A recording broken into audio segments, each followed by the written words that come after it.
तो दोस्तों multi barrel rocket system कितना भी पुराना कॉन्सेप्ट क्यों ना हो, लेकिन आज तक ये किसी भी युद्ध के लिए उतना ही ज्यादा इंपॉर्टेंट है। अगर भारत की बात की जाए तो भारत इस समय काफी ज्यादा विश्वास करता है स्वदेशी तौर पर डेवलप किए और निर्मित किए गए पिनाका रॉकेट सिस्टम को लेकर। इसको लेकर लगातार एडवांसमेंट किया जा रहा है डीआरडीओ की तरफ से और बड़ी मात्रा में भारतीय फोर्सेज इसका इस्तेमाल करती है। इवन इसकी रिक्वायरमेंट हमें इतनी ज्यादा है कि कुछ सालों से लगातार हर साल हम लोग 5000 की संख्या में इसके रॉकेट्स को मैन्युफैक्चर करते हैं। इसी के साथ साथ इसे एक्सपोर्ट मार्केट में भी उतारा गया और सक्सेसफुली आर्मेनिया द्वारा इसे खरीदा गया। और आर्मेनिया को लेकर ये इतने ज्यादा इफेक्टिव साबित होंगे कि भारतीय एक्सपर्ट्स के साथ साथ विदेशी डिफेंस एक्सपर्ट्स द्वारा भी ये कहा गया है कि ये आर्मेनिया को बिल्कुल अमेरिकन हिमार्श का फील देने वाले हैं, क्योंकि उसकी जो भौगोलिक कंडीशन है, उसके दुश्मन की जो पावर है, उसके लिए पिनाका रॉकेट सिस्टम बहुत ही ज्यादा उपयुक्त है। लेकिन समस्या ये है भारत के लिए कि इसकी रेंज अभी ज्यादा नहीं है और हमें हर हाल में इसकी रेंज के ऊपर काम करना अनिवार्य है। इसकी रेंज अगर हम लोग एटलीस्ट 300 किलोमीटर तक बढ़ा देते हैं तो आप ये समझ लीजिए कि हम लोग चाइना के समकक्ष आकर लगभग खड़े हो जाएंगे, क्योंकि अभी तक रॉकेट सिस्टम की जो हमारी तैयारी थी वो पाकिस्तान के एंड पर थी। तो वहां के हिसाब से तो हम लोग एज ले लेते हैं, लेकिन जब बारी आ जाती है चाइना की तो चाइना के पास 300 प्लस किलोमीटर रेंज वाले रॉकेट सिस्टम मौजूद है। तो हमारे पास एटलीस्ट 300 किलोमीटर रेंज वाले तो चाहिए ही चाहिए।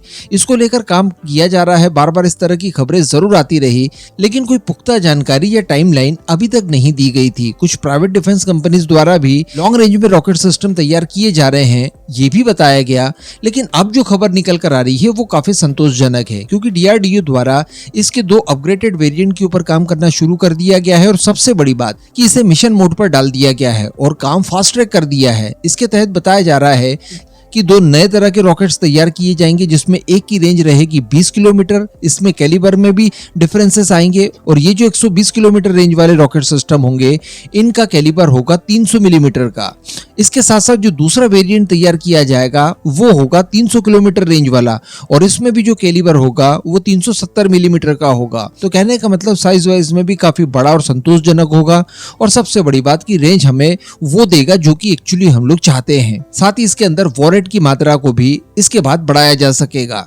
तो फास्ट ट्रैक काम कर दिया गया है, इस वजह से इसको लेकर कुछ डेडलाइन निकलकर सामने आई है और बताया ये जा रहा है कि वर्ष 2025 में इसे टेस्ट करने के लिए लक्ष्य रखा गया है। तो हम लोग यहाँ पर अब ये स्पेक्यूलेट जरूर कर सकते हैं कि इस लॉन्ग रेंज वाले वेरिएंट के ऊपर काफी हद तक काम हो चुका होगा, तभी 2025 को लेकर इसके टेस्ट वगैरह की टाइमलाइन रखी गई है। अगर हम लोग फिलहाल जो हमारे पास पिनाका रॉकेट सिस्टम है इनकी ही बात करें तो ये कुछ ही मिनटों में 1 बाय 1 किलोमीटर के पूरे एरिया को डिस्ट्रॉय कर सकते हैं और किसी भी तरह से इन्हें डिफेंड नहीं किया जा सकता, क्योंकि केवल 44 सेकंड में ये 72 मिसाइलें दाग देते हैं। तो आप सोचिए कि अगर ये हायर रेंज में आपके पास आ जाते हैं तो दुश्मनों के जो हाई वैल्यू इंस्टॉलेशंस हैं, जिनमें उनके रडार सिस्टम वगैरह हो गए, उनके अदर मिलिट्री इंस्टॉलेशंस हो गए, उनका कोई रनवे वगैरह हो गया, एयरबेस हो गया, जो इसकी रेंज में आता हो, तो डेफिनेटली हम लोग विद इन मिनट उसका पूरी तरह से सफाया कर सकते हैं।